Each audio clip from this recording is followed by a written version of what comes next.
screen starts glowing, and the film starts rolling. You wanna be knowing what you might be in for. So give the show a listen and find out what you're missing. Put yourself in position for the easy good score.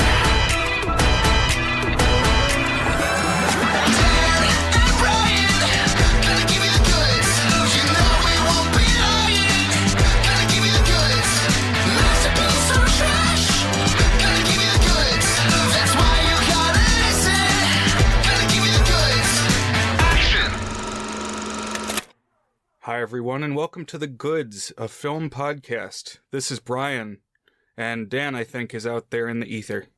Hey, Brian. It is May, and all of a sudden, the weather decided it's summer. Yeah, we've had, at least one or two, 90-degree days or thereabouts, so we're in the thick of it all of a sudden, as you mentioned. All of the sudden, as you say, all of a sudden, as I say. But I've looked into it over the last 4 years, and there's no linguistic consensus. Interesting. One that I always do is I say anyways, but almost everyone says anyway. I don't know if it's one of those American versus England things, or if I think anyways is like one of those things that's wrong, but has been kind of adopted as correct because so many people say it, but I don't know. Do you say anyway, right? Usually anyway. Okay. But that one doesn't stick out to me as weird. But as far as things that British people say differently from Americans, well, I just did it right there. Because English people say different to, this is different to that. Whereas I would say different from that or different than that. I would never say, oh, this is different to that. No, that's definitely not normal syntax in America. Yeah. This is episode 166 and is with all those other 165. I brought a piece of visual media to talk about. This time around, it's the film The Crowd from 1928. So actually the oldest film I've ever assigned. Usually, I think exclusively actually, the silence that we've talked about have been things that Dan picked. So for anybody at home, keeping a record book, this is setting a few records. Possibly only you, Brian. You might be the only one with that record book. I know it's a shared document, so. Right. We both have access. What other silence have we talked about? There was The Circus with Charlie Chaplin. The General. Yeah, The General. We've watched a couple really early ones, like The Actualities of Arrival of a Train. We watched From Porter, Great Train Robbery. And Adventures of Prince Ahmed. Oh, that's right. The first animated, or the earliest extant animated film. Right. So we've had a handful, but only from Dan. But this is one. The other record that this is setting is this is a day one pick from me. So my concept of day one picks, these are movies that I had in my head to cover on the goods from the moment, from the rope drop when we began the podcast.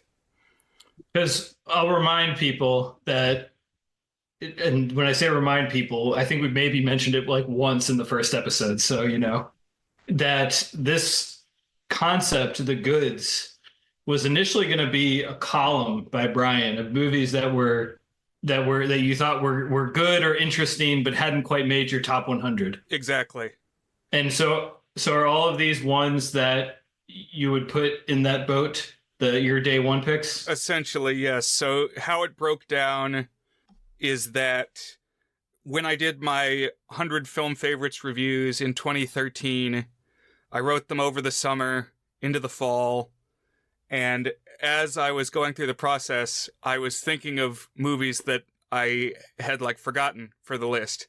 And so then I followed up the list of 100 with 12 more micro blurbs of these are really ones that I love that maybe if I shuffled things around, they would get on the hundreds list.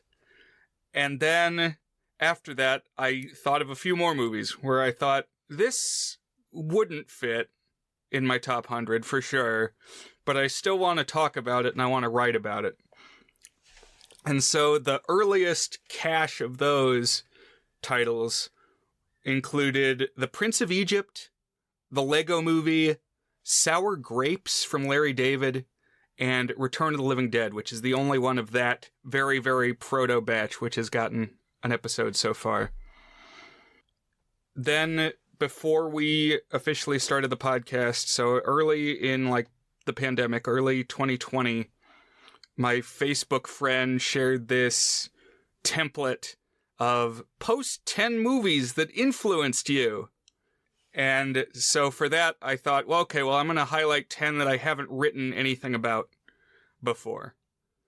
So I'm really raising the curtain this time because I'm telling you all my day one picks, all the ones that I thought of back in the day, and which ones have we hit and which ones have we not hit. I thought it would be cool to talk about that. And then I want to pick your brain a little bit, Dan, on the topic. But these 10 in this 2020 Facebook series that I posted were The Care Bears movie, The Odyssey, Fantastic Planet, Scrooge 1970, A Bucket of Blood, today's entry, The Crowd.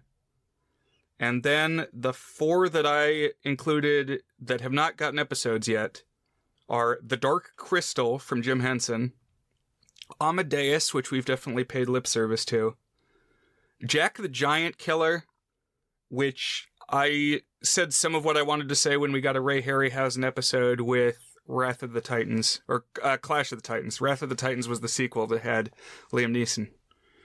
Night of the Comet is the last of the 10, which is like a 80s horror movie.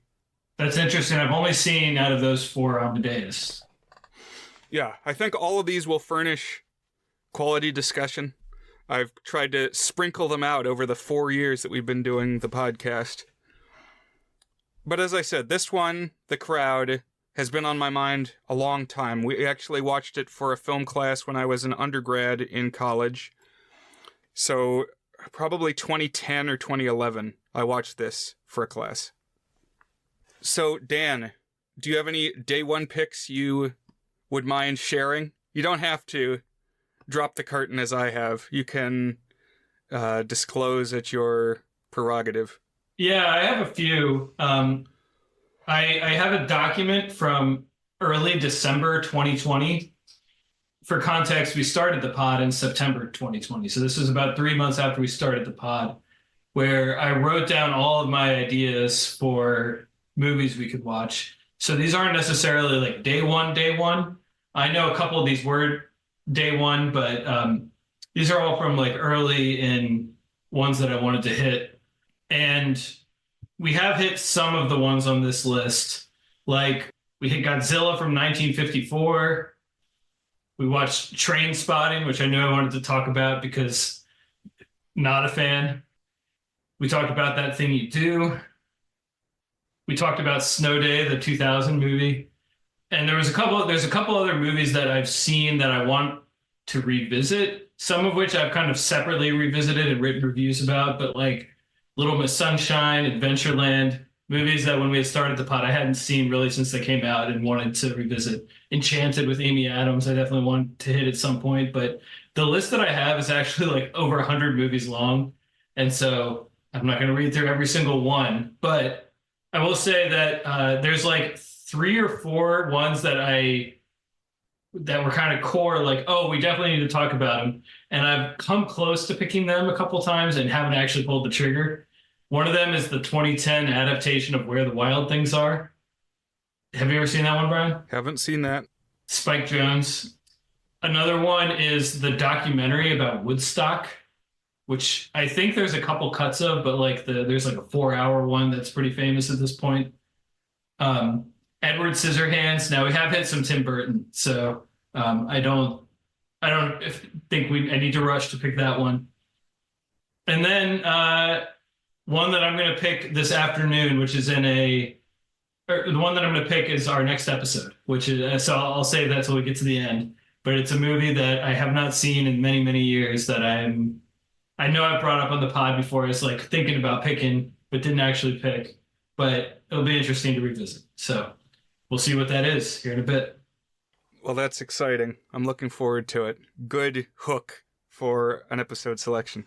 And listeners, if there's any type of movie or any specific movie you really want us to talk about that we haven't, we'd love to hear from you about it. What's something you want to hear Dan and Brian watch and discuss? Find us on thegoodsfilmpodcast.com, and we'd love to hear from you. Absolutely. The Discord is a fun place. We post supplementary media. The reason that the crowd stuck with me is also the reason that it's taken me this long to get to it, because I remember watching it for the first time in 2010 or so, and it was like getting punched in the gut. I just felt really bad and sad and like physically sick for like 2 weeks after I watched this movie. It just had a really big effect on me. Oh my gosh.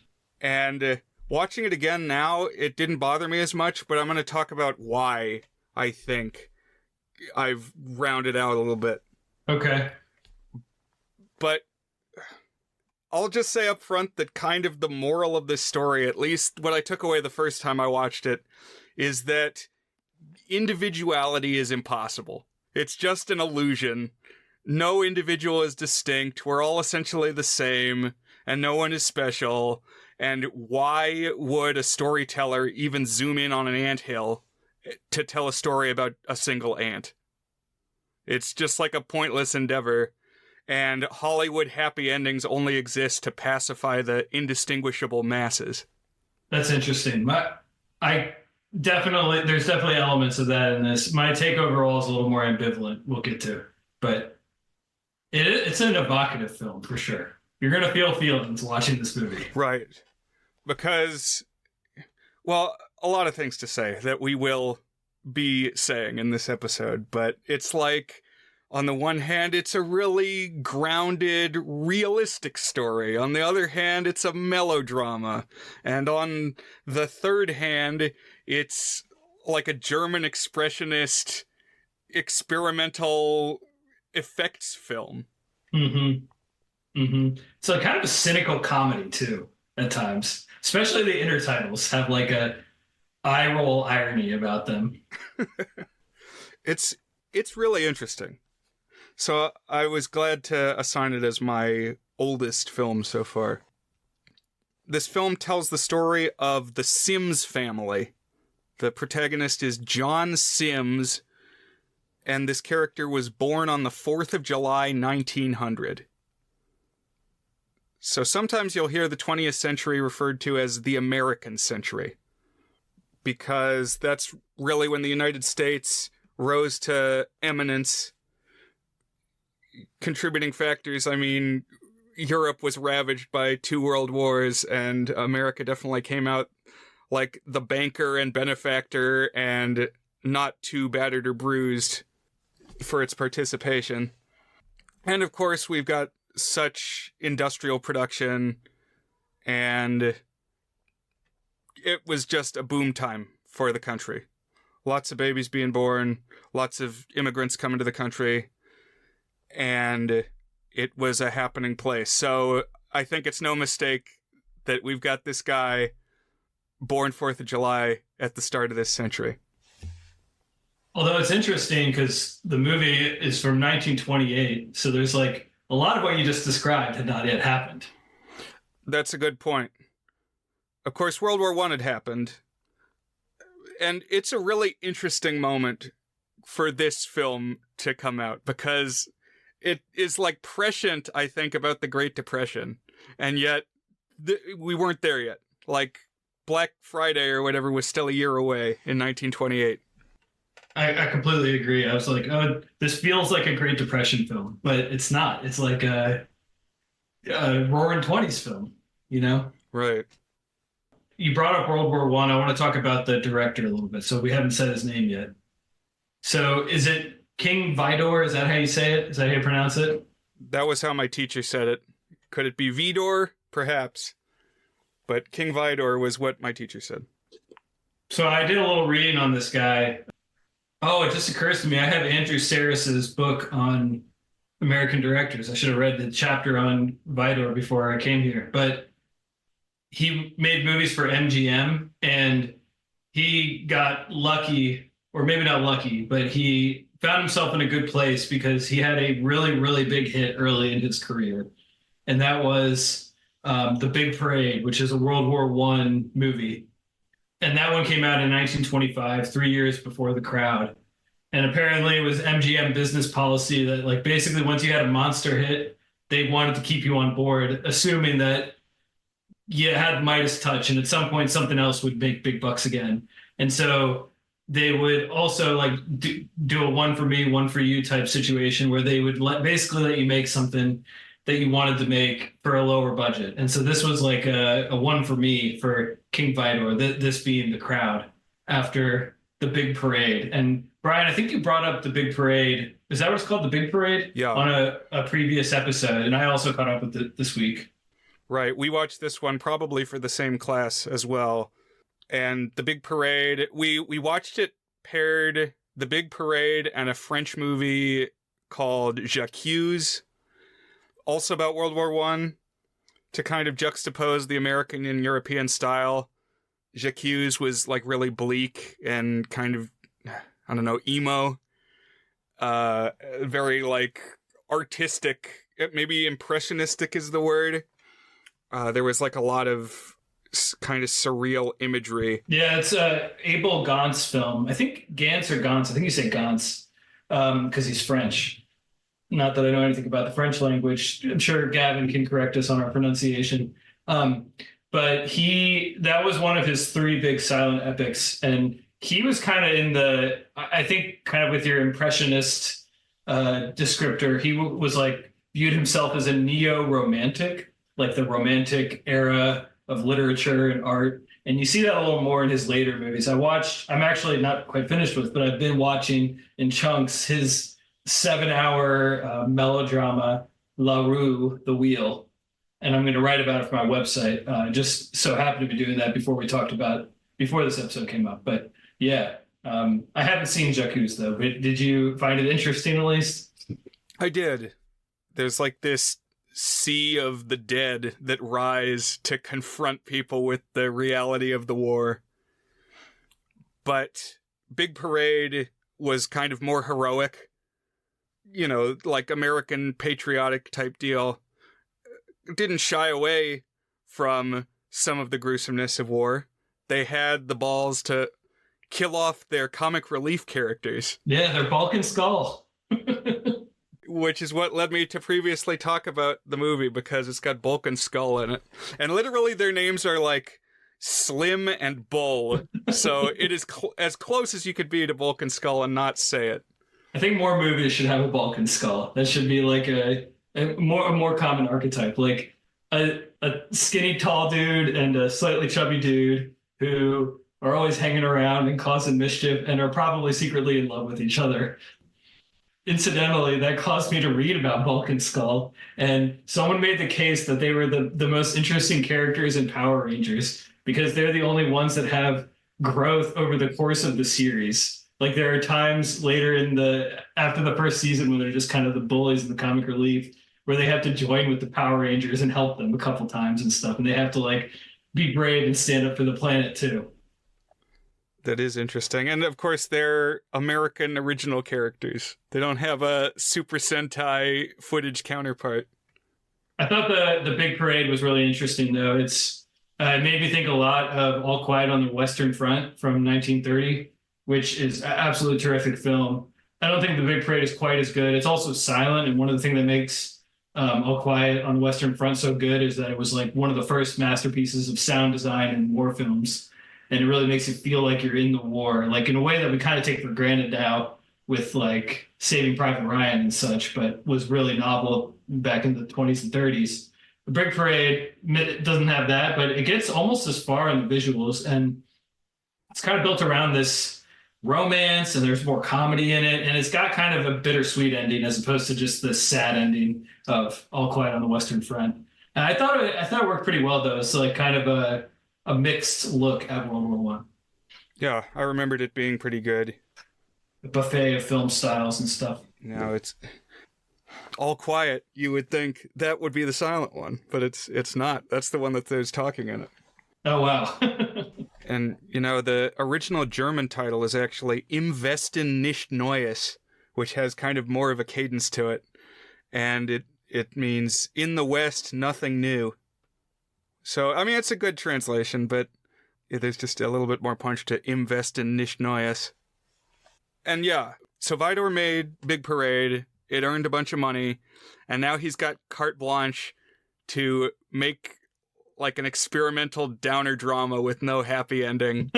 Even though one of the M's in MGM didn't want to do this. He's like, what are we doing? Oh, interesting. I think it was Louis B. Mayer. I think his big backer was Irving Thalberg. And Louis B. Mayer was like, I didn't sign off on this. Don't pin this on me. One last thing on King Vidor. He is like secretly one of the most seen directors of all time because he directed the Kansas scenes in The Wizard of Oz. So if you've ever seen The Wizard of Oz, you have indeed seen a King Vidor film. Now, he, at that point, that was another 10 years later. So he'd been around the industry. And for whatever sort of noble reason, he's like, they offered him a co-directing credit. He said, no, I don't want that, which feels like a career mistake to me. Like, get your name on The Wizard of Oz if you got the chance to do that. He had a career for a long time. Like, he was still making movies into the 60s, and he lived into the 80s. So he was around. Great name, too. Oh, for sure. It's one of those old-timey names. Like, in the one with Clark Gable, It Happened One Night, there was a character whose name was King. What do you call them? The D-bag boyfriend. Oh, right. Was he King? His name was King. And he was like a aerialist. He did plane tricks. It feels unhumble to name your child King. It's like you're a little presumptuous. What do they call it? Nominative determinism or something? Maybe it'd make it more likely to be a success in real life. I've always found it strange that in Spanish-speaking cultures, it's very common to name your child Jesus, or Jesus, as they say. And you don't have too many Jesuses in the English language, It is interesting. I mean, in the Muslim world, you got a whole boatload of Mohammeds. Muhammad's the most common name in the world. Read a book. That's what McLovin says in Superbad. Why would it be between that and Mohammed? But this kid, John Sims, is born. Turn of the century. Jumps ahead to when he's 12. Sorry to keep intercutting here, but I found it very poignant that the name of the family was Sims, like the game The Sims. They're just like little people in this simulation in your computer. And that's kind of sometimes how John Sims' life feels. I wanted to discuss that because, I mean, I feel like it couldn't have that meaning in 1928, but it very clearly is like this is a family of NPCs that we're looking at. That they're being manipulated by the player and just experiencing, like in The Sims, like if you take the staircase out of the pool or like take away the door when the microwave catches fire. That's the life these guys are living. And it's just like a blank slate name. Mm-hmm. Yeah. John and Mary Sims. I like to think that someone at Maxis Games was educated on their silent cinema, and that helped encourage them to choose that as the name for the game series. I'm skeptical of that. It probably just derived from SimCity, but I like to think that. Part of me wants to think that that's true, and at least that way around makes sense chronologically. But when this kid is 12... So when he was born, like the first shot of the movie is his dad passing around the cigars and saying that this kid is going to be somebody big because the dad is going to give the son every opportunity. America's the land of opportunity and everything's going to be provided so that this kid can be a success and make his mark and leave a legacy and be a big figure. But then at 12, Johnny's father dies.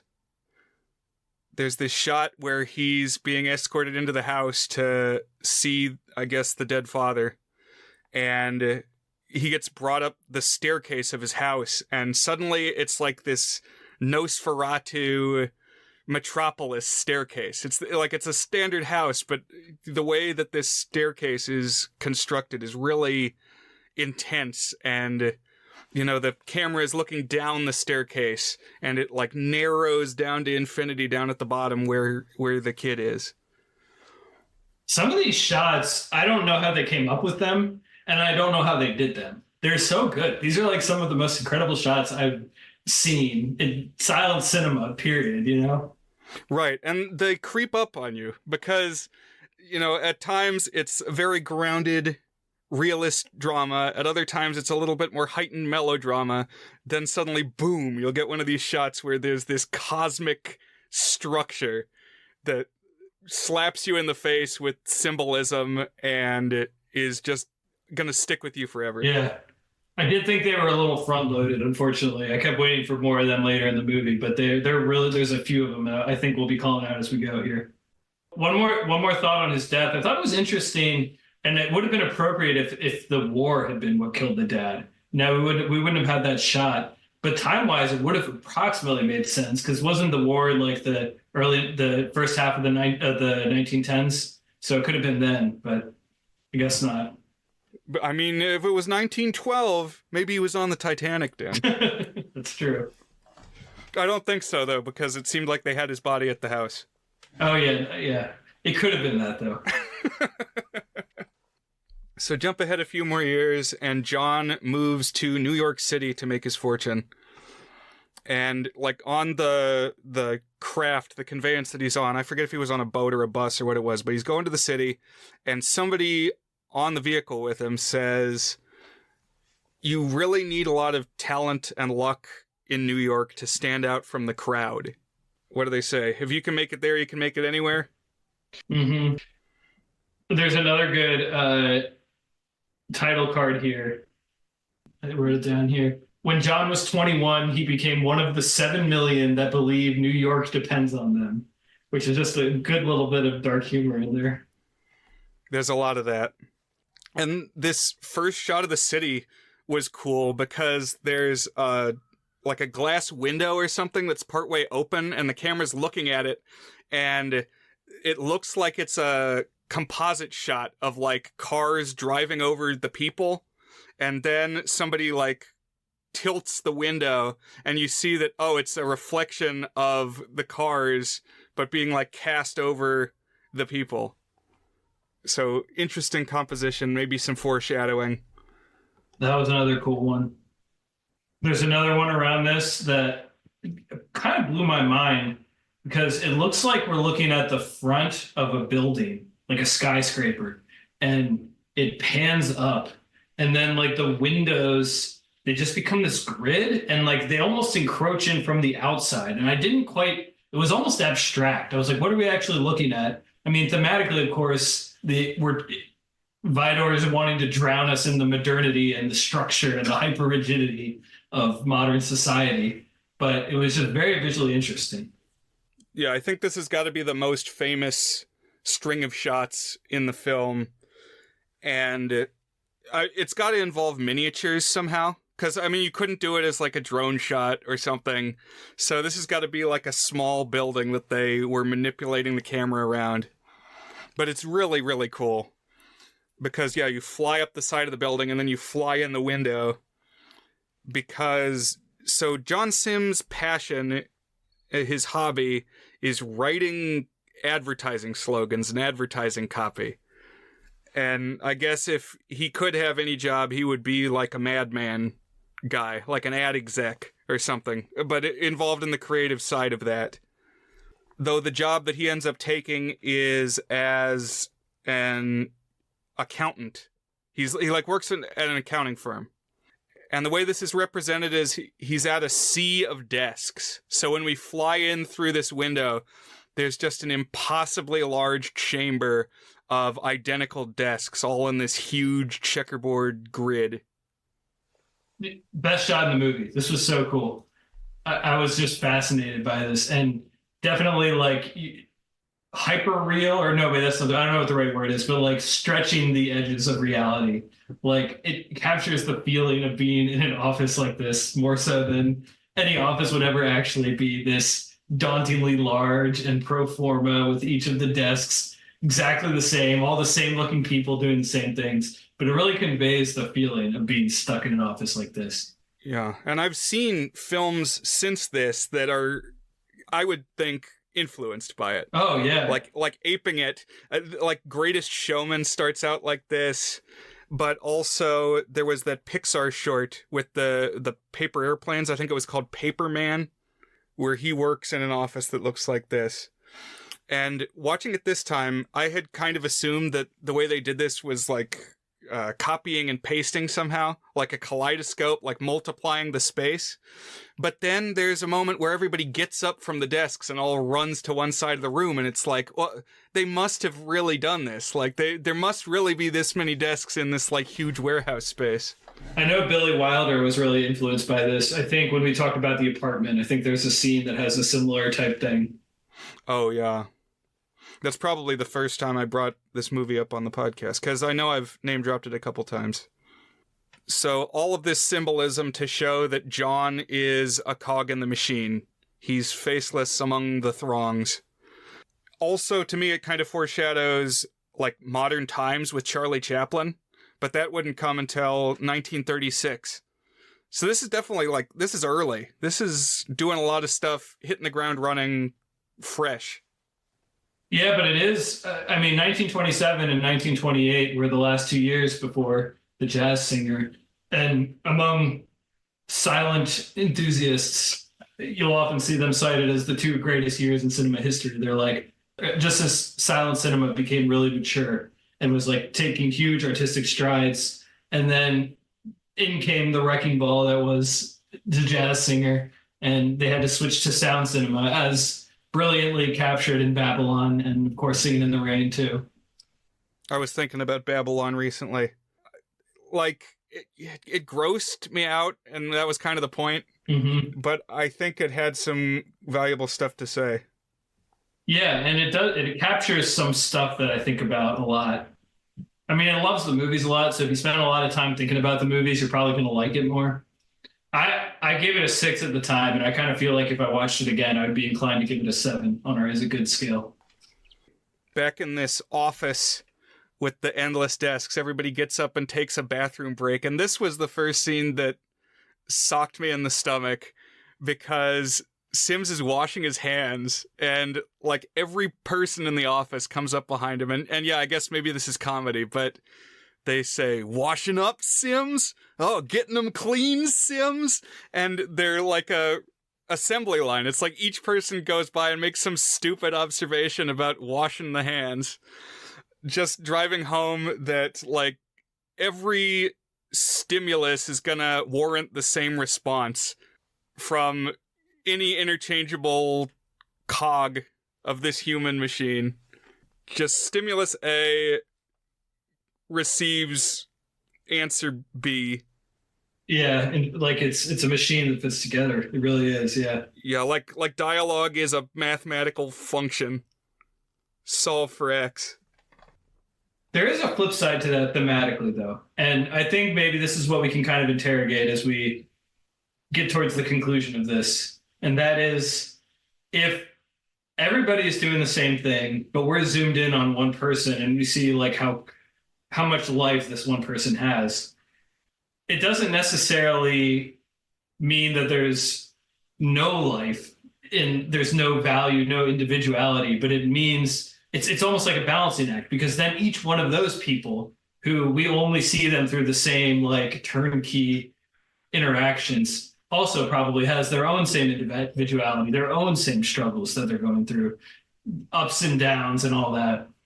And so that was kind of where my ambivalence came on it, is like, by showing the humanity of one piece of it, you're kind of showing that it really is this whole panorama of life, even if we don't see it as such in some ways. I don't know. That's a good point. I mean, you could kind of see it like the ending of Raiders of the Lost Ark, where when we pull out, there's 100,000 people and know that every one of them has got a movie. Right. That's perceptive. I like that. And I do want to talk a little bit about how my thoughts on the film have changed. Okay, yeah. John's friend is this guy named Bert, who kind of looks like the Cowardly Lion or something, like a stocky, jovial guy. And he talks John into going on a double date. And they go to Coney Island in 1928. And if I had a time machine, this would be high on my list. Go to Coney Island before they had all the, like, amusement park OSHA stuff. Just, like, when there were no rules and everybody's bouncing around, like, on giant slides in suits. They go, in the 20s, you go to the amusement park, you're all wearing suits and, like, boater hats, and the ladies with parasols, but you're just getting, like, knocked off the bumpers of a human pool table or something. Just these huge, like, Seuss contraptions that shoot your body through various contortions. And I like the way Coney Island was shot because you just see like the lights. So it's like a black background and you just get the lights of it when they're out on the double date. He bonds super fast with his date because John decides to propose to Mary at the end and she accepts. This actress who played Mary, her name's Eleanor Boardman. She was so good. She was in terrific faces. She was really expressive and like just had these emotions. You could always know what she was feeling. And I thought both the lead actors were good. The lead is played by an actor named James Murray. I don't know enough about my old-timey actors to know them from anything else, but I thought they were both phenomenal in this. And particularly Boardman, who played Mary, was really, really good. Yeah, really carried it. I liked Bert, too. Yeah, he was funny. I wanted to see more Bert. Like, he had this business where there's ice on the steps, and John falls down the steps, and then Bert, like, slides down like a cartoon, but manages to stay on his feet, like Fred Flintstone or something. But it was well done, yeah, physical staging, antics. Yeah, I like that there was always a little bit of comedy mixed in. And while they're riding the bus, either on this first date or shortly thereafter, John and Mary observe this sign spinner on the street corner. So somebody who, like, points the way to the bank or whatever the case may be. I feel like it's always a bank or an insurance agency these days that you see the roadside sign, or like a mortgage place. So I'm like, why would you get excited by this? Oh, let's go to the mortgage place, man. What does Marge Simpson say? A professional in an ape mask is still a professional. Yeah. And they pause watching this guy from the bus window and they mock him. They're like, wow, this guy is really on the skids. Look at this lowest of the low job that you stand and you spin a sign. But they get engaged, and where they go for their honeymoon is Niagara Falls. And for whatever reason, it seems like in old movies, this is the place to go. Is anybody who goes on a honeymoon, like the cartoon shorthand almost of on a honeymoon is you go to Niagara Falls. And I wonder if that was true then and if it's still true today. Do you have any skin in this game, Dan? Well, air travel is much more feasible. I don't even know if there was air travel that you could commercially do in the 20s. So, I mean, given that that's like one of the default East Coast destinations that you could get to by train, it kind of makes sense. Like your options were just a lot more limited. Whereas like nowadays, I feel like it would be Hawaii or something like that. I don't know. I went to Hawaii for my honeymoon. But I thought it was also almost thematically interesting. Like, that he's going to this place that all these other people are going to. And I don't know if you're about to talk about this scene where they are on the train ride to Niagara Falls. Can we talk about that now? Yeah. So basically they're going there and it's pretty clear that like they need to retire to the marital bedroom because I don't know if it's their first night after getting married or whatever, but there's like a lot of awkwardness around it. You can tell that like they're shy and awkward about having to do that. But also they're on this train with like, it's completely full of other people. And like the rooms are all like these 6 foot by 6 foot little, like almost cubes of space where you can lie down. And so there's this business where like he's like bumping into the wrong room, and then when he finally gets in there, he's like struggling to get the suitcase in the right spot, and like what should be like this romantic moment is like just it's a very again turnkey, like, oh, you're just another person on an assembly line of the life of getting married, going on the honeymoon, having this little bit of intimacy with your loved one that's just going to be tokenized almost, you know? Yeah. This film has a lot of like pre-code type stuff. Usually when people talk pre-code, it seems like they're talking about like 1930 to 1932 or so. So this is a little bit early for the heyday of that, but definitely in that vein that there's like just up to the point of explicitly talking about sex and pregnancy and things like that. And we actually see a toilet flush. We watch him flush a toilet in this film. I'm like, oh my God, scandalous. Never under the Hays Code. Wow. I have a friend who just recently went up to Niagara Falls for the totality of the eclipse and got engaged during that. So maybe it's still a thing. But I remember watching Arsenic and Old Lace by Frank Capra. And in that, the main character wants to go, like, is about to go on his honeymoon and go into Niagara Falls. So I always thought that was like the place. That was the accepted, like, that's what everybody did. I haven't been to Niagara Falls. I just feel like the world has opened up more in general. That's fair. They're married now, and we keep, like, jumping ahead in time. So this is a whole life in a movie. That's kind of the gist of it. Or a whole lot of a life. And the marital bliss has worn off some of its luster. Partly because the mother and brothers-in-law of John don't take to him. They think he's a loser with no prospects.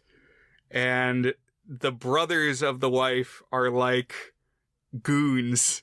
They're like hired goons, these big guys in matching bowler hats. Yeah, I was kind of surprised by them. Like, they didn't really have they were like the bullies you would send on someone who has to pay their bills, except it's your husband's siblings. Yeah, they look like the guys who work for the villain in the cartoon Lorax movie. Right. Like carrying O'Hare around.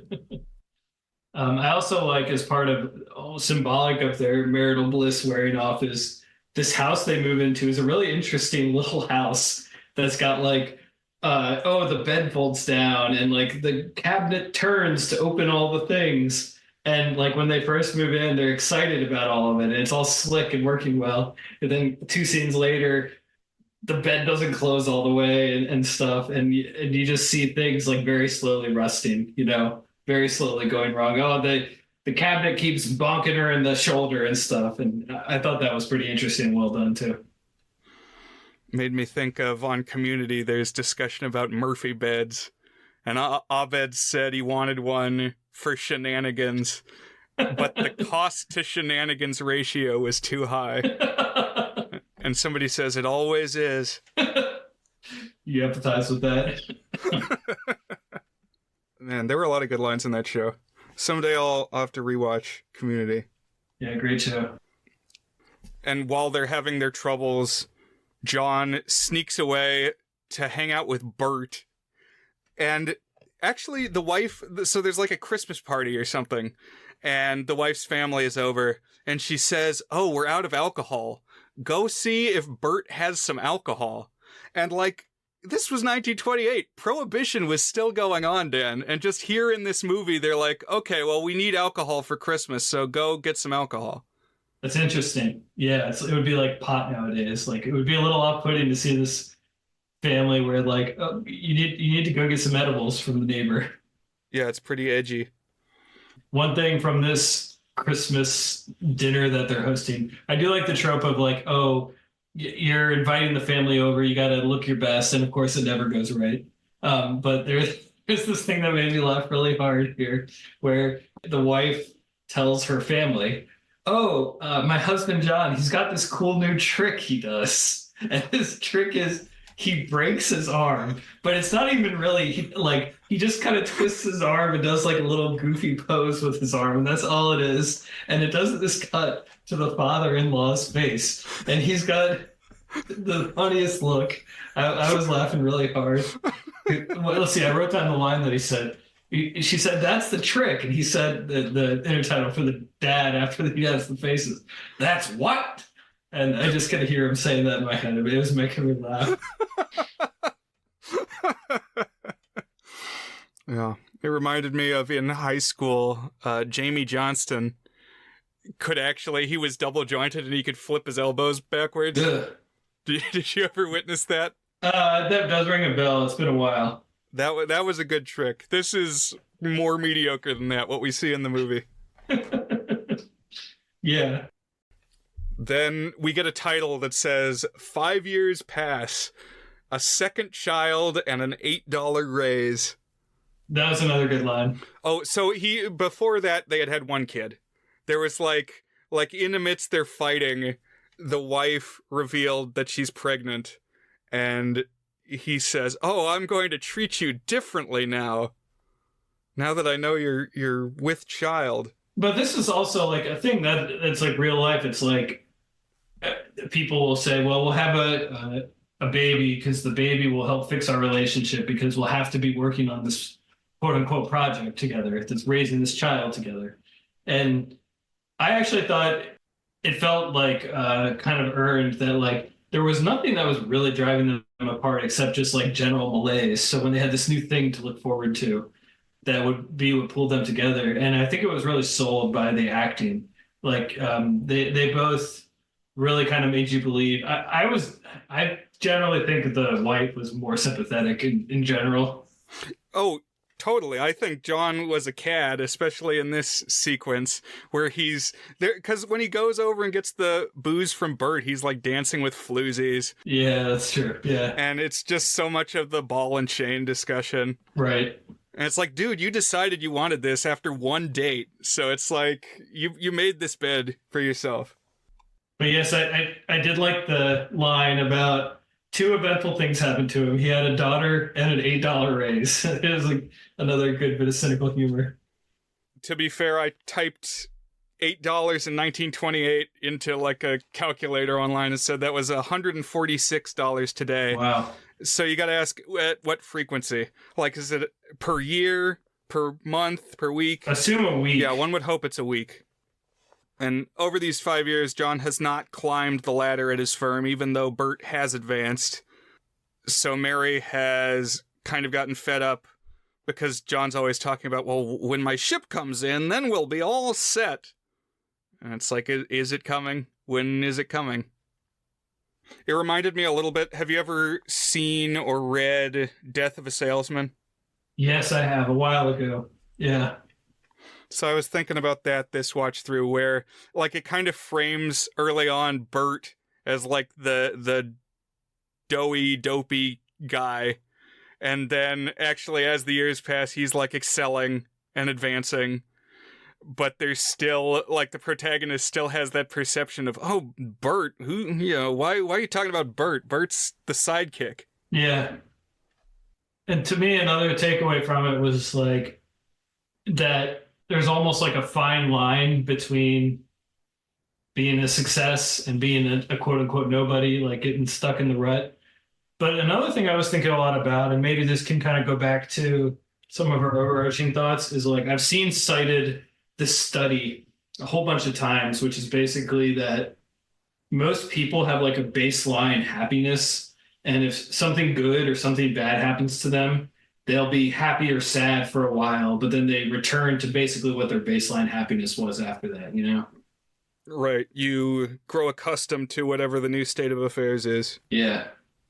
And John does have a sudden influx of happiness, a sudden windfall, because he wins an advertising slogan contest and gets a $500 prize.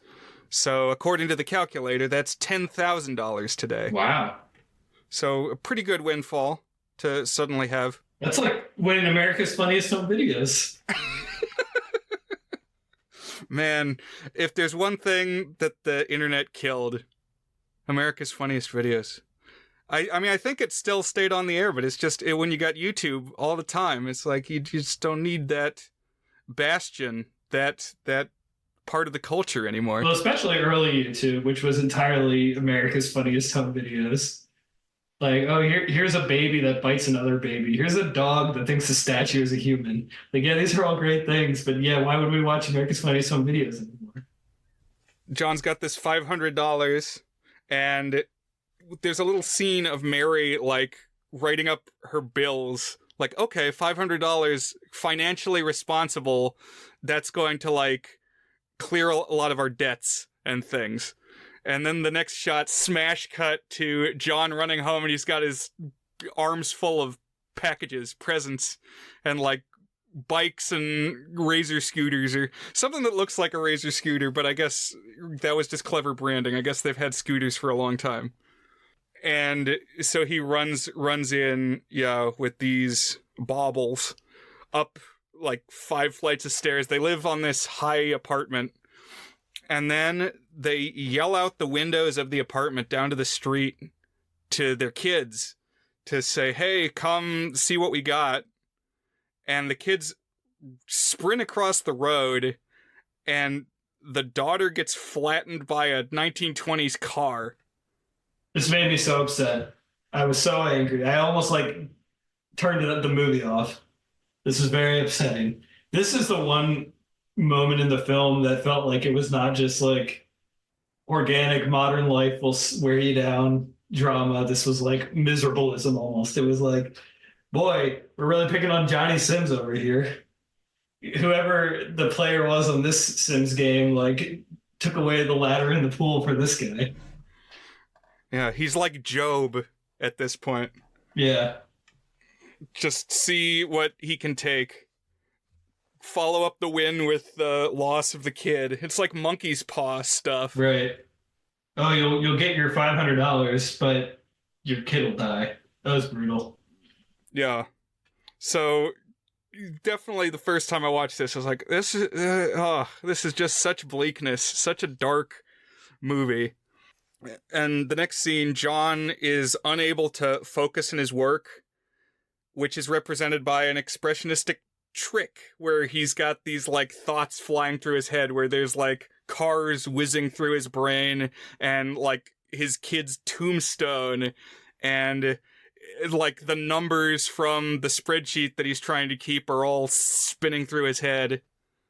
And he's, like, spilling the ink. Really interesting. Yeah, I thought this was a cool effect for sure. And he kind of goes crazy. Right. His boss is like, man, you can't be messing up the spreadsheets. Your job is the spreadsheets, so don't mess them up. And he, like, flips out and quits the job. Yeah, on a dime, quits the job. And one thing that I was thinking a little bit about is, like, the nature of quitting the job, I feel like, is different in the 20s. People tended to stay with one company their whole career in the 20s. And nowadays, I mean, I'm in the tech industry where company hopping is particularly common. Like, I know some people who frequently stay at one place for less than a year, which I don't do. I've been at the same place for 7 years now. But, I feel like it's pretty common for people to, like, say, oh, 2 years here, I'm going to go there, especially when they got rid of pensions and they moved to 401k, which you can carry with you wherever you go to work, Right. And in pretty quick succession, he fails out of multiple jobs. He's, like, taking gigs as a door-to-door salesman. This was a moment that made me laugh because he's selling vacuums and he walks up to a door and knocks, and somebody comes out and he says, you wouldn't want to buy one of these, would you? The worst sales pitch. Easiest thing to say no to.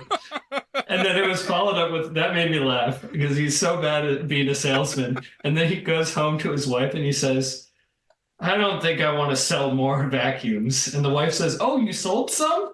Because more implies that he sold some. But I think there's something to what he says next, which is that it's no use selling vacuums because everybody already has one, which is something I've heard about, like, the mattress industry.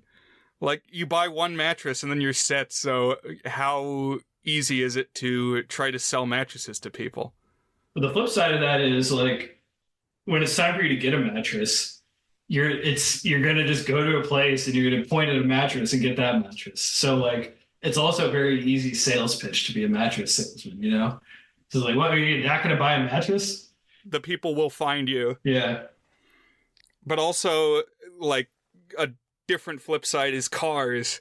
Like, cars, if you treat them well, last a long time, but we've kind of built up this marketplace where they're always rolling out new cars with new features, and it's like a status thing that you have to have not just a car, but a recent car and a cool car, and like that's your public persona, and why does it need to be that way? It's like a car could last you 20 years. So things are not going well for John. John is living a blighted life. And he decides, because the wife is also talking about leaving him, and the brothers of the wife are very much on board with this, these goons. And so John wanders off through the night to throw himself off a bridge. And he gets to the bridge, but just as he's about to scale it and jump off, his son emerges and has followed him. And the son, the little boy, says that he still loves the father, respects the father, believes in the father. And it's kind of a continuation of that beginning of the movie thread where the father wants what's best for the son, and you can only try to do a little bit better each time and like continue on the struggle of generations. And I'm sure there was a movie that you were thinking of, Dan. Oh yeah, I mean a lot of movies here. Yeah, It's a Wonderful Life is what it is for me. Okay, yeah. So because that one too, it covers like the whole span of the dude's life, and you've got the various misadventures, these like bad things that happen to him, and he's down on his luck, but then he has the family connection that keeps him moored. That's a great point. In that one, it's an angel who shows him what life is like if he was never born. But here, it's just his son saying a nice thing to him, you know? And that's all it takes. But hinging around that, am I going to jump off a bridge or am I not going to jump off a bridge? Right. And then I thought this also was an interesting dialogue with the opening of the film, where the dad said, I'm going to give a good life to my kid. And now we kind of see that mirrored, where he like wants to give a good life to his kid, but at the beginning, it almost seems like an optimistic and realistic thing. But here, when it just seems like a depressing cycle, but one that it's even worse if you don't participate in. You know, it's like you can't not be there for your kid too. So I don't know. I thought it was kind of interesting too. So John trudges back home with his son, and around this time manages to land a job, and it's as a sign spinner. So foreshadowing before. How the turntables. There's also a sequence when he's trying to get a job where this was a sequence that felt really depression-y for me, where they have like need 100 men for work and people are like clamoring to get that daily labor job in there. Like everybody's desperate for a job. There's even an exchange like, I got a wife and a kid, I need it. And someone else says, well, most of us do, buddy. And this had me thinking of the movie, the neo-realist movement in general, but specifically Bicycle Thieves. Have you seen Bicycle Thieves, Brian? I haven't seen Bicycle Thieves yet. And there's a lot of this sequence made me think of it. Like there's a father and a son, and the father is trying to help, get by and like help build things for the son, but like basically economic reality won't allow for it. And there's a similar sequence where there's kind of desperation to get a job near the beginning of Bicycle Thieves. But yeah, I did think it was funny that he got the clown job, and it's kind of foreshadowed throughout because he likes doing like little entertaining tricks. We know, like the slogan that he ends up winning is related to a clown in some way, I think. Right. So the pit of ignominy that he's this juggler on the street corner now, laid low, and Mary does say she's going to leave him, is like ready to go out the door, and he says, well, all right, but I just got this job and I used my first paycheck. I got movie tickets, and do you want to go to the movies with me? And bring Junior. And so she waffles and she says, yes, okay, I'll stay. And this is like the third time she's done this, and the brothers outside groan and walk away. Yeah, they like toss her bags back on the porch. But there is an element of everything is cyclic, though. That's kind of a big part of the story. Right. And the family goes to the movie theater, and at the movie theater, they see an ad in the, like, leaflet, which includes John's ad slogan, his winning slogan. So it's like his work is out there in the world, and their moods kind of brighten, and they're laughing at the movie. But then the camera pulls out, and it's just this sea of people having the same reaction to the movie. And yeah, a couple ways that you can look at it. And what I took from it the first time I watched was like, because there's a title card that says, the crowd laughs with you always, but will only cry with you for a day. It's like they'll celebrate the positive experiences with you, but they don't want to know you if you're a loser. If you're out of step with the crowd. That's another title card. It says, you never know the strength of the crowd as an opponent until you're out of step with it. Right. This notion of the crowd being kind of explored in different ways, mainly by the title cards, but also by like the visual imagery too. So many things we see, he's just one small speck in this big universe of usually like very geometric and like patterned and repeated. Right. It's like an anthill or something. Yeah, I think that's apt. What did John F. Kennedy say? Victory has 1,000 fathers, but failure is an orphan. It's like nobody wants to take credit for the failure. Mm-hmm. Yeah.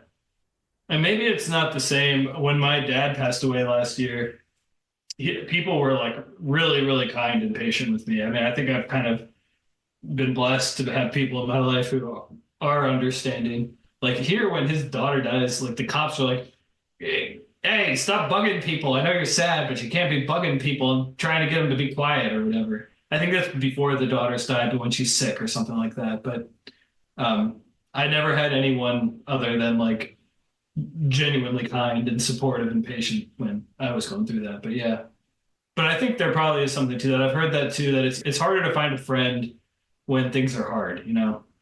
Right. And so that's The Crowd from 1928. And the first time I watched, I was very bummed. Like, what a bleak, black, depressing film.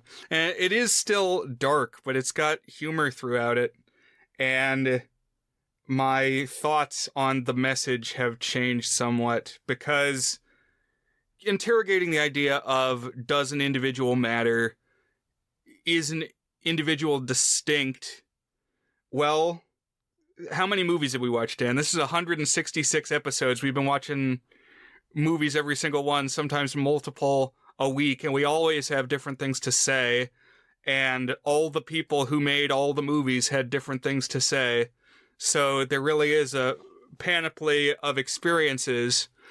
And some people give, like, Mr. Rogers and Barney flack for spreading the message that you are special. Especially there's like a Barney song, you are special, you're the only one like you, and there isn't another in the whole wide world who can do the things you do. False. You could very easily be replaced. Many people can do what you do, but your perception of the world is unique, because only you can see through your eyes. Nobody else has that power yet.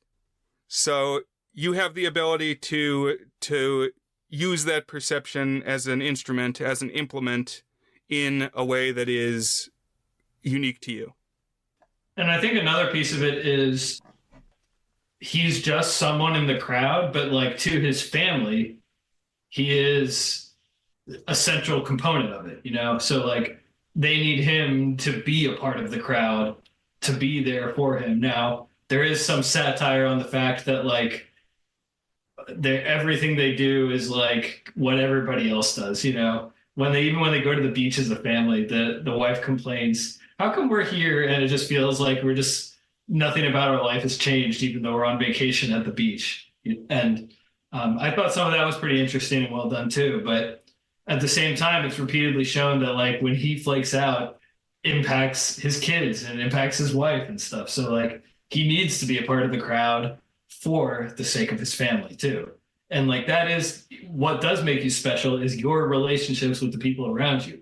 I only have one podcast co-host, Brian. If it weren't you, you are special in that way to me. In the same way, I'm the only dad to my kids and the only husband to my wife. So like that does make me special. Now, are there billions of husbands and dads in the world? Yes, of course. But like I'm the only one that's those, you know? Well said. Yeah, it had me thinking of similar stories. You know, we watched Parenthood, how that was kind of a window into many different family lives and how they interweave and how they are distinct but face universal issues. And there's a lot of good movies on this topic. Yeah. Like It's a Wonderful Life. And some more pessimistic, some more optimistic. One that I think treads the line and is very good and is modern is Up in the Air, the George Clooney movie. Have you seen that one? Have not seen that one. I remember the trailers. He flies on airplanes, right? Yes, yeah. But it takes place in the quote unquote Great Recession, I think they called it, like the 2008 financial crisis. And the premise is that his job is he goes to companies when they need to do layoffs, and he's the one who's the face of the layoffs. And that one kind of toys with how do you find individuality and meaning in a corporate world, especially one that is like proving over and over again that the people are just dispensable junk. Because what ends up happening to him is a young up-and-comer comes to their company and wants to revolutionize the way they do layoffs, which kind of puts him in the threatened situation as well. But it's got some complex dynamics in it. I recommend that one if you want kind of a modern take on some similar themes from a different angle.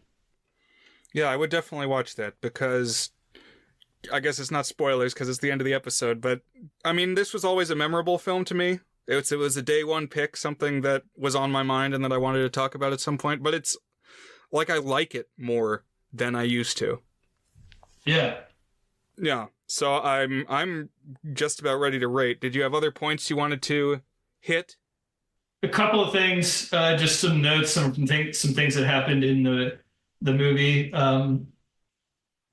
So in general, I think it did a pretty good job of towing the line of making the protagonist like sympathetic. Like you see why he was so frustrated with the system, but also like if he could just get that one extra step, things would be so much better for him.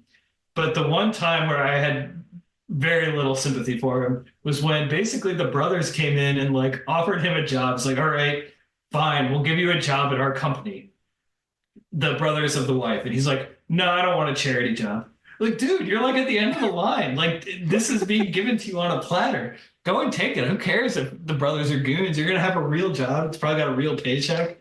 There's a few moments in Breaking Bad, which obviously I always have to bring up, that Walter White makes decisions like that. It's like, dude, the show could be over and you would be alive and safe and your family okay if you just made this choice at this point. Like, take what is being offered on a silver platter, and of course he never does. One other thing that kind of caught my eye is at the very end of the movie, it's like right before they go to the whatever. I didn't realize it was a movie. I thought it was like a play or like a vaudeville or something like that they all went to.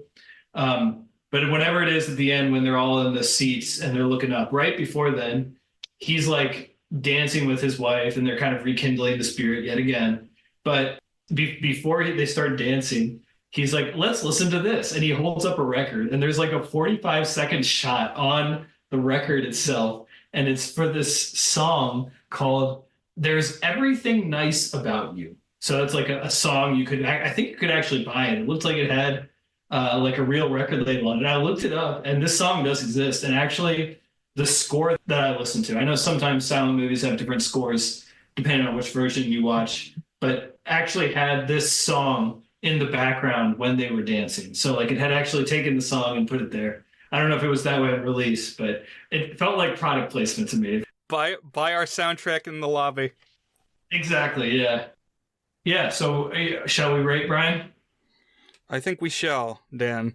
So, The Crowd. This was your first time watching it, right? Correct. I'd never seen it. And you also watched Big Parade. Did you watch anything else, King Vidor? Nope. I watched those two this week. Because I just learned this week there's a semi-sequel to The Crowd. It's called Our Daily Bread from the 30s. And still the central characters are John and Mary Sims, but they're played by new actors. I didn't read that, and I was curious about it. It got good reviews, too. I mean, it's pretty well regarded as well. I'm kind of curious where they go with it. So I have not seen that one, but I would be curious as well. And I'm interested. I mean, if you wanted to rate Big Parade, that one's not fresh on my mind, but I'd still like to hear what you have to say. Yeah. So is it good as our signature section where we each give the movie a rating on our 8-point goodness scale, ranging from very not good, which is a 1 out of 8, to our masterpiece rating toward a good, which is an 8 out of 8. So I guess I will go first. And so, guess going in chronological order, the Big Parade, the King Vidor one that came out before The Crowd, that was about World War I. I would probably give that one a soft, very good, just inching from good into very good. It's kind of slow at parts, and parts of it are really dynamic, and parts of it do the kind of thing that I don't like in Silence, where they do dialogue where it's like lots and lots of title cards and then a shot of the face the person is saying it and then more title cards. Other segments are a little more dynamic than that. It's a little long too. It's like over 2.5 hours. But I think it's as I said before, a buffet of film styles. You got some romance in there, some comedy in there, and of course the war drama. And it's got this kind of mixed, bittersweet, ambivalent ending, which I think also you can say about The Crowd too. I felt, again, kind of ambivalent about the ending. Like it wasn't utterly bleak. Like they were still laughing at the end. They still had each other at the end. There was still something that made him John Sims and not just nothing there at the end. But yeah, it is kind of cynical about how you're a gear in the machine. Yeah, it's like the place where it's possible to be happy is at a movie or in a movie, because this is a movie that you are sitting and watching this movie, and you expect it to have a happy ending, and oh, how saccharine is that, and how fake and manufactured. That's true. Yeah, it's like, yeah, it's artificial. It's meta. It's like you schmucks wanted a happy ending. Here's the happy ending. The only place you can get a happy ending, at the movie theater. There's definitely a little bit of that in there. I think it's a tremendous film, though. I think it's really visually inventive, and it's just really engaging. Just the story is interesting. You really feel for this character as he goes through it, even though he's got his faults. It's still overall sympathetic, carried by some terrific acting, I thought. I think that the actress, she's actually interesting to lead. If you look at IMDb or Letterboxd or Wikipedia, she's credited first. Eleanor Boardman playing Mary, but James Murray playing John is quite good too. And just some really interesting visual stuff going on that like is good visual storytelling. Like it's telling you what the movie's feeling and thinking without having to explicitly state it because of this. And it's also just really interesting to look at and exciting. That said, I got so mad with the daughter getting hit by a car. It didn't need that in there to have a similar effect. And there is a bit of a repetitiveness to it, although I think it kind of fits the theme really well. And honestly, it's not that long of a movie. It's less than 100 minutes long. It's barely an hour and a half, and it flows well, I think, in that because you're kind of hitting so many chapters, it really feels like it moves the whole time. I never felt like it was drawn out anywhere. I'm going to give this one an exceptionally good, a 7 out of 8. I think this is a terrific film, and I recommend it to any curious film fan. I think it's well worth your time. You're going to see some stuff you're not going to see elsewhere, and you're going to be engaged. I'm right there with you. 7 from me as well. Pretty much agree with everything that you're saying, that this will stick with you and is like one of the best silent films that I've seen. Agreed. Yeah. Often, at least for a modern audience, and this is like a roadblock that you got to overcome as a cinephile, but it's like, it's harder. It's harder for me to get into a silent film. And this one grabs you. This one, it flows A to B to C. And yeah, you feel feelings. Well, and I think one thing that has become true in the century-ish since silent cinema started to fade is that comedies have had a little bit more enduring appeal, at least like among broader viewing audience, silent comedies. And this one has some comedy to it, but as far as dramas, this is one of the most watchable ones. I also thought The Big Parade was quite watchable too, but it's a little longer. This one is definitely at just an hour and a half. Like you said, it flows. So, right. Broadly positive on Big Parade as well. From what I can remember, I probably would give it a 5, but I'm really due for a rewatch because that was like 15 years ago. But yeah, King Vidor, you sent me a bunch of critic quotes, and multiple said that he was good in a lot of different genres, some recurring threads, but just a big storyteller. And I guess what connects it all is the universality of the human experience. That's, at least in the 2 King Vidor movies I've seen, that seems to be a theme of his. Although I suspect, so one thing that you see frequently with him is that people say he makes great sequences but not great movies. I wonder if the fact that he was productive for so long and like peaked early in his career, both commercially and creatively, at least by reputation. I haven't seen his later films, but that's the reputation you hear. Diminished the impact as opposed to if he had just made like 5 films and then retired or something like that. Like people kind of knew him for his later work, you know, and his talkie era stuff. But I don't know. But I would definitely watch something else by him. I guess I've seen 3 things by him if you count Wizard of Oz. Well, there we go. Another day 1 pick checked off. I've still got like 6 or 7 more. And now, listeners, you can keep your bingo cards because you know what they are. But what is up next, Dan, that we'll be watching? One of your selections. As I mentioned earlier in the episode, I'm going to be selecting one of my day 1 list picks, which is a movie that I just think it'll be more in the territory of us observing and joking about stuff than maybe having quite so much to say about the content of the film. But that is the Jim Carrey comedy, The Mask. One that I liked a lot as a kid, but have not really seen since I was a kid. Have you ever seen The Mask, Brian? I've never seen The Mask, but I remember, I mean, this was like 1994, right? So something like that, yeah. Like when I was real young, I remember like copious TV advertisements. I remember there was an animated series spinoff. I remember like I would go get my hair cut at Cartoon Cuts and there'd be a TV, one of the TVs in the row set to The Mask.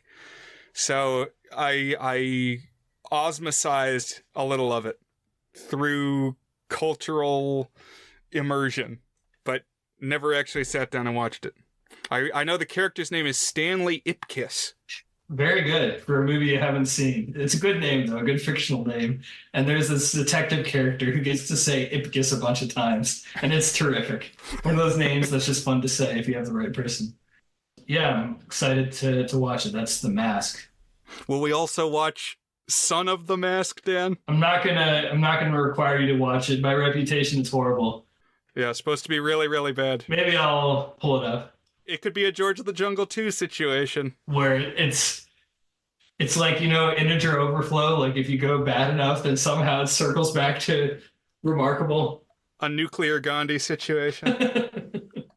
Nuclear Gandhi. I like that. That's what you should call that. It's not so bad it's good. It's a nuclear Gandhi. All right, Brian, have a good one. Listeners, thanks for joining us. This was fun. And we'll see you next week. Bye, everybody. Thanks.